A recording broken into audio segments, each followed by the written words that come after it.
Naging sentro ng atensyon sa ikalimang State of the Nation Address o SONA ni Pangulong Ferdinand Marcos Jr. ang kanyang pahayag ukol sa investigasyon sa umano'y flood control scandal na kinasangkutan ng kanyang pinsang si former House Speaker Martin Romualdez. Pero may ilang mambabatas na nagpahayag ng pagdududa sa sinseridad ng hakbang na ito at umaasang masusundan ito ng konkretong aksyon. Ang Politico Update ni Isaiah Mercuentes. Sa pasimula pa lang ng talumpati ng Pangulo, naganap na ang inaasahan. Nabanggit niya kaagad ang pagkakasangkot ng kanyang pinsang buo na si former House Speaker Martin Romualdez sa flood control scam. Ayon sa Pangulo, masakit man sa kanya, hindi niya ito hahadlangan. Pero para sa ilang mambabatas, tila politika ito at nakapagdududa. Kung mapapansin natin, itong pag-file ng kaso nangyari last week, parang beating the deadline kung kailan magsusona nga at saka pa lang na-file yung kaso.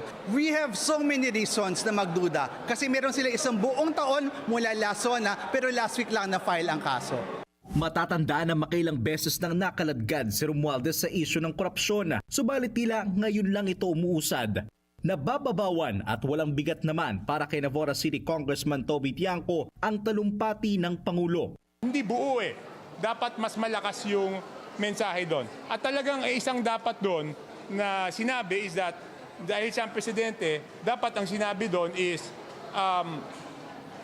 inaatasan ko lahat ng sangay ng executive branch na kung ano pa yung hawak ninyong ebidensya ay ibigay niyo sa Office of the Ombudsman para makatulong sa investigasyon. Umaasa ang kongresista na hindi lang mananatiling salita ang sinabi ni PBBM. Sana magkaroon ito ng katuparan.